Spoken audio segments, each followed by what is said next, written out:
When you look at this map of the world, you can see that there are striations across the map. That is, stripes across the map, stripes of colour. Now, ecosystems we've already covered, but the same ecosystem found in multiple places around the world is called a biome. So lakes in the United States are very, very similar to lakes in Europe, so we'd have a lake biome. Grasslands in the United States are very like grasslands across Europe. The forests, coniferous forest, pine forests of northern US and Canada are just like the pine forests of the former Soviet Union. So we have these biomes, coniferous forest biomes, grassland biomes, lake biomes. Now those biomes make this striped pattern on the planet. So we need to talk about biomes and why we find them striated across the planet in the way that they are. There are two main factors that influence what type of biome is found in an area. First factor is temperature, the average temperature in that place. Second factor is precipitation, and that's the amount of water that lands in that place. So for most of us that's going to be rainfall, the average rainfall. But remember that it's also water that comes in as fog, as sleet, as snow. So we've got temperature and precipitation. If you know those two things about an area, you know the types of biome, the types of ecosystem you have in that area.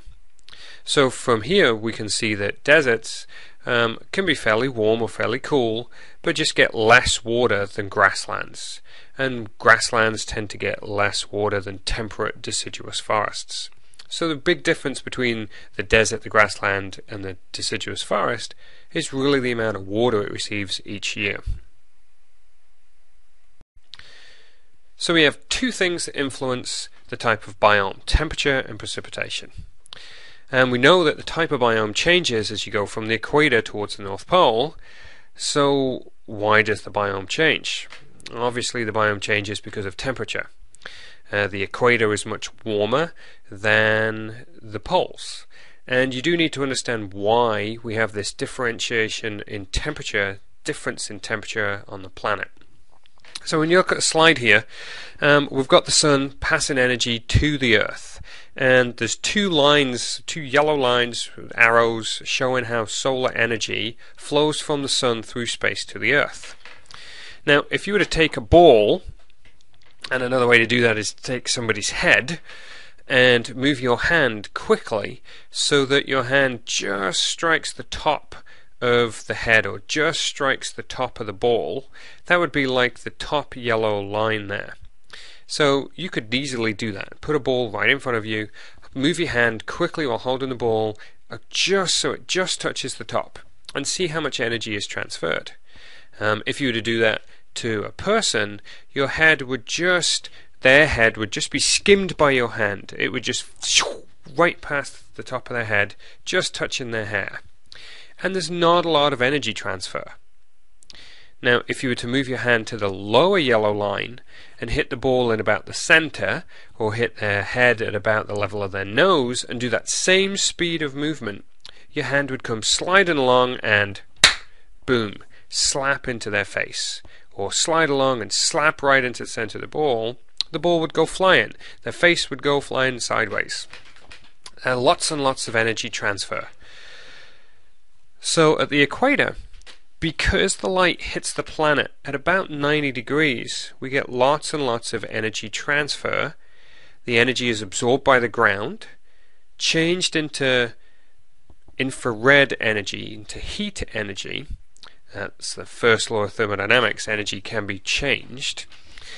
And we get the production of heat, so we get a nice warm planet. Up at the equator, we have energy striking the equator at a very shallow angle, and we get very little energy transfer, and therefore we get little heat being absorbed. So a very cold area up near the poles, very warm area down near the equator.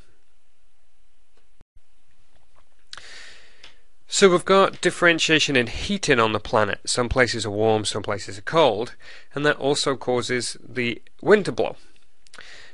So if you imagine a warm area, that is going to have hot air, and as we already know, hot air rises. That's why hot air balloons go up. So down near the equator, we generate hot air that's going to rise into the atmosphere. Hot air generates low pressure. So because the air is rising away from the Earth, there's a low pressure zone. Cold air, high pressure zone. So air will flow from our high pressure zone to our low pressure zone. It's going to flow from the colder areas to the warmer areas. So because that air is then flowing, that's what's generating the wind. Wind moves from high pressure to low pressure. So this differentiation and heating of the planet is causing air to move around the planet. It's generating wind, and of course the wind carries with it a whole bunch of moisture. Hot air evaporates water from surfaces of lakes, rivers, from surfaces on the land, from plants. So as the wind blows, it carries with it moisture. So what we tend to get is bands of weather patterns along the planet. At the equator, we get very, very hot air, and that hot air pulls out moisture from the ocean, from the lakes, from the plants. And because the hot air rises, it carries that moisture away from the land. Now, as we rise, the temperature gets colder, that moisture condenses and rains, so we tend to get a rainy hot zone right on the equator. Just north of it, we get a dry zone. It's warm air still, but all the air has already dropped its rain near the equator. When it rose up and cooled down, that rain drained down onto our tropical rainforests. So then we get a dry zone with very little moisture. As we move up further still, we get another wet zone, and it's much cooler than before because it's closer to the equator, and we get this rainy zone because the dry air was so dry that when it passed over any moisture, it would absorb that moisture from lakes, from rivers, and from any oceans, soaking up water again so it can deposit it when it gets to the next cool place. So we see we get a banded pattern once more of warm air going to cold air, dry air going to wet air, going to dry air, going to wet air. So if we have differences in temperature of the planet and differences in the moisture content on the planet, that's what leads to our differences in biomes. So it's just differences in temperature and differences in rainfall. Now remember that as you go up, it also gets colder. So if you take a large mountain, you can see striations of biomes as we go up the mountain that sort of match the striations of biomes that you go up the planet. Now here's a picture of one biome. This happens to be a desert biome, and it's sort of odd that there's a fence running through the desert. And one thing that you need to know is that the temperature of the planet is changing. There is debate as to why the temperature is changing. There is debate over how much impact humans have had on that, but there's no debate that the temperature of the planet is getting warmer. And one of our fastest growing biomes is a biome that thrives in warm temperatures, and that would be our desert biome. So here's a picture taken from a helicopter of a section near the Sahara Desert. You can see the Sahara Desert down in the bottom left hand corner, and then we have a village. And if you look at the towns right near the sands of the desert, there's really no roofs on those houses. Those houses have been abandoned. If you look up towards the top center of the photo, you can see some of the houses still have white walls, and you can actually see the roofs are still in place. So the people are abandoning their houses near the desert and moving north. That picture with the fence was taken down in that section on the bottom left hand corner. The desert biome was actually expanding, and while we were there, it would expand fast enough that you could see it over a couple of days. I'm sure if you've ever been to the ocean, at some point you've taken a stick, stuck it in the sand where the tide is, and then waited and seen that the water has either come in past your stick or has retreated down the beach past the stick. And we did a very similar thing right here on the desert. We stuck a stick right in the edge of where the sand was, left for a couple of days, came back, and then looked at the Sahara Desert, and the Sahara had come in. It was bigger. The sand had moved past the stick. So if you look down in that area, you can see where the fields are. Those fields are separated by some wood fencing. You can see the nice green squares. And as the desert moves in, it just flows over the fields, covers them up, and leaves the fences just sitting there, so it looks like somebody's fenced off the desert. So the Sahara Desert is expanding. It is an expanding biome. And as an expanding biome, it is telling us that things are changing on the planet. What we have to do is work out, one, why they're changing, and two, if we can do anything about it, and three, if we can do something about it, what should we do? Now we'll talk about temperature in a section of lectures that is on rapid climate change.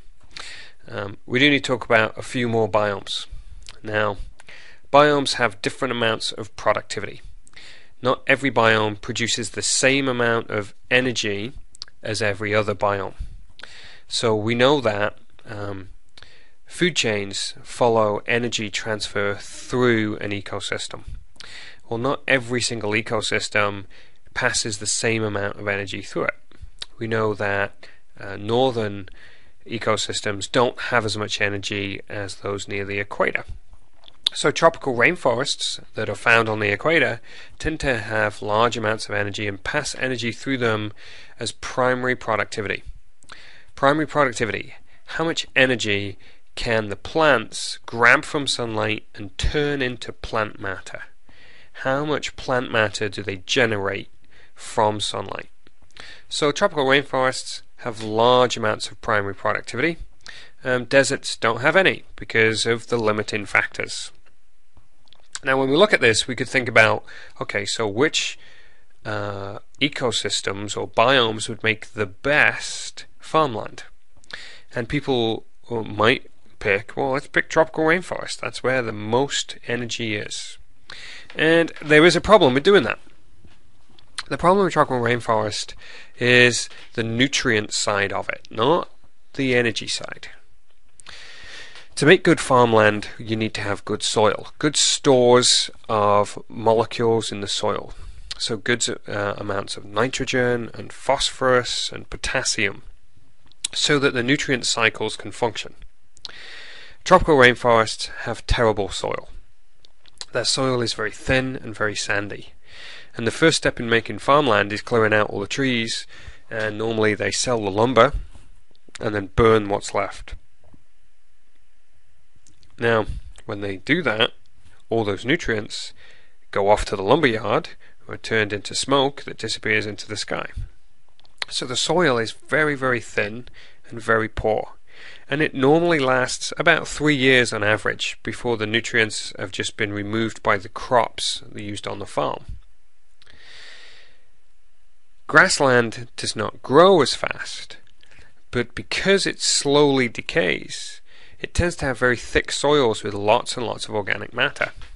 So grassland, because of its thick soil, tends to make very good farmland, because the nutrients in the soil will last for many, many years, and with good farming techniques will never be depleted.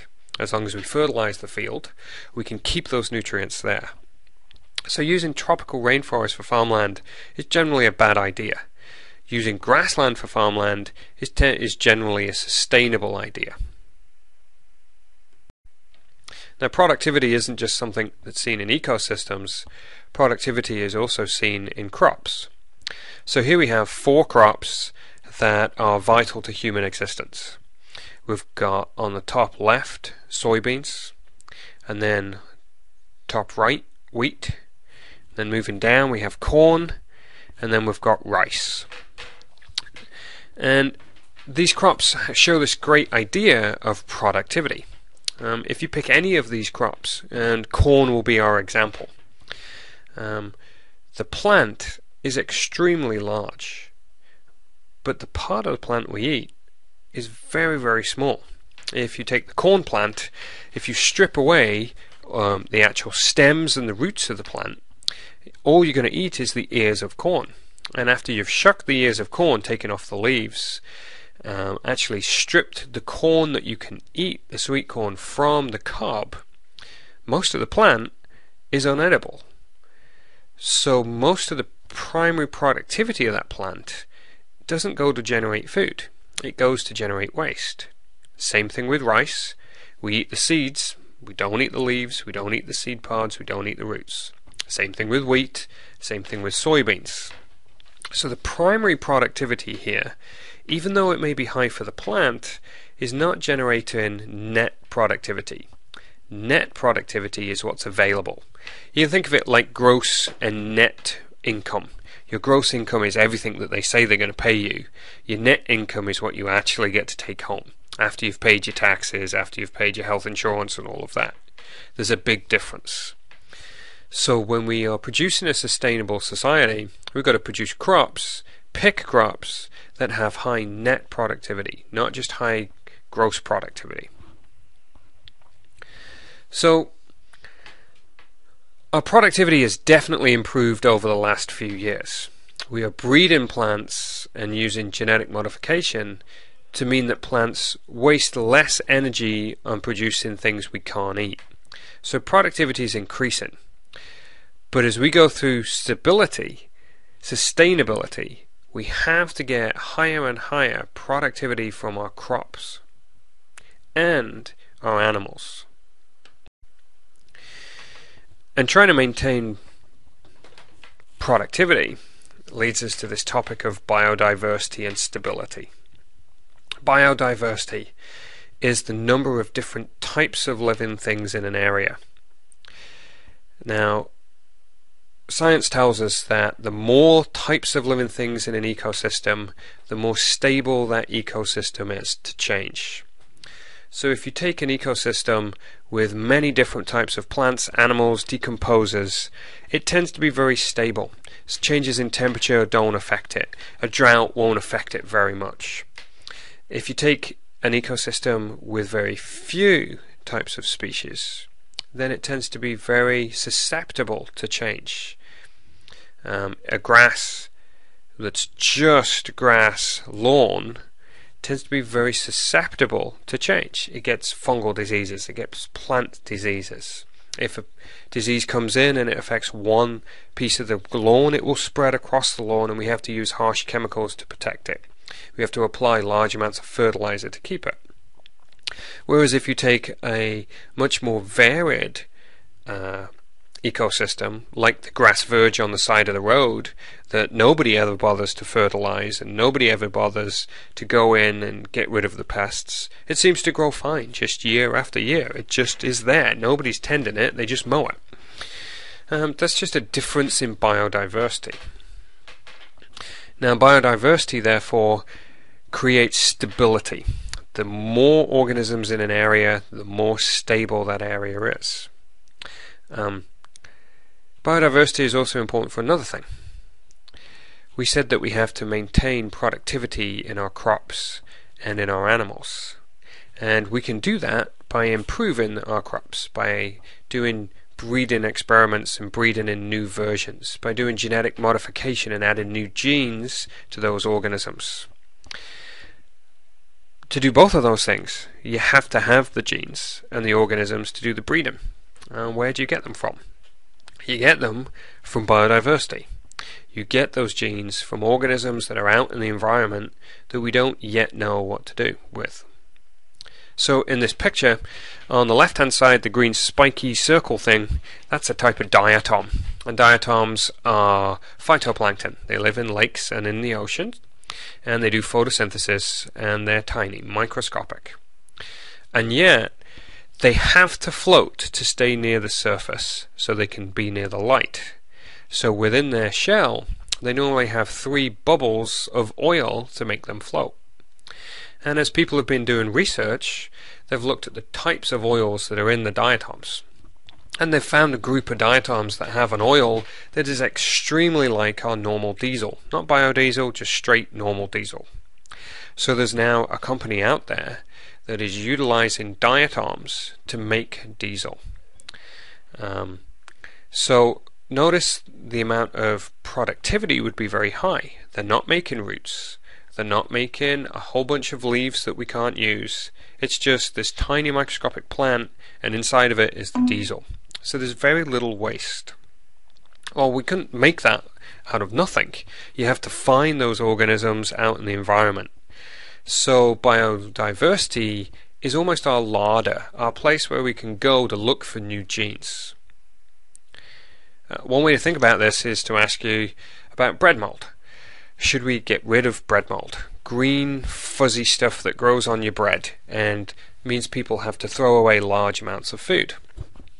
If we ask the average class this, we say, hey, should we get rid of bread mold? Most students would say, well, yeah, that'd be a big benefit. If we get rid of the mold, then we have more food and we won't have to waste as much. And then, of course, we have to think about penicillin, because penicillin is an incredibly important antibiotic, and it comes from bread mold. If we'd have decided to kill bread mold out before we ever did the penicillin experiments, we would have never known this excellent chemical that has saved so many people's lives. So, you cannot tell the worth of an organism just by looking at it. Bread mold appears to be worthless, and yet has turned out to be incredibly important to the human race. The green slime growing around your toilet may be the next key to our food supply, or to our health, or to changing the longevity of your life. Just because it appears to be useless now doesn't mean that in years to come, when we have the ability to check its genes, that it's not incredibly important. So from the turn point of environmental science, remember our goal is to generate a sustainable society. Biodiversity is key. Number one, the higher the biodiversity, the more stable an area, the more likely it is to survive. And number two, biodiversity provides lots and lots of useful organisms and useful genes for us to use. So even if you're total anthropocentric, and a total anthropocentric viewpoint would say, let's do this for humans, maintaining biodiversity should help humans. If you have an ecocentric viewpoint, then obviously biodiversity matters, because that's what makes up a stable ecosystem. And if you have a biocentric viewpoint, then you already think that all life deserves to live, so you have to maintain biodiversity. So here's one real life example from when I was in college in Wales. One of my professors was a fungal professor, and he was good friends with a botany professor, and they would study every year down in South America. And as they studied, they would just look and name plants and fungi. And the tropical rainforest, because it's wet, has lots and lots of fungi. In fact, this professor had so many fungi to name, brand new fungi known to science, that you could pay him to have a fungus named after you or a friend. And I got my mum a fungus named after her. But while they're on one of those trips to collect fungi and plants, they happened to notice a cluster of wheat plants. Now, wheat does not normally grow in a tropical rainforest, and it's not wheat like the stuff that we grow around in modern agriculture. It was just an old type of wheat. But what they noticed was this wheat is growing in a fungal rich environment, and it's not diseased. One of the number one diseases of wheat in the world is a fungal disease called rust. And as you see here, it makes the leaves look like they've got rust spots on them. It makes them look rusty. Okay, so as you can see looking at these leaves, they look like they're rusty. And they've got these rust spots on them. That's the fungal spores coming out ready to infect other plants. So inside the tropical rainforest, they've got wheat that's got no rust on it. So they pull out their knife, they dig up a section of the plants, they package it and send it back to the university. And when they're back here, they deliberately infect the plants with rust. And once they've infected it, they let it grow, and no rust develops. And after they've done that, they cut open the plant tissues and analyze them to see if they've got any of the rust fungus in them, and they find none. So they run their experiment, deliberately infecting it with rust, and cannot get the rust to grow in the plant. Now, that's major research, and they take some samples that they have and they send it to a couple of other universities to repeat the experiment. And those universities infect the plants and then grind the plants up, cut up their tissues, and test them to see if there's any of the fungus in there. And they confirm that these plants do not get rust. So at this point, these professors are on the verge of being rich as can be. They have found a plant that cannot be infected with one of the most expensive plant diseases on the planet.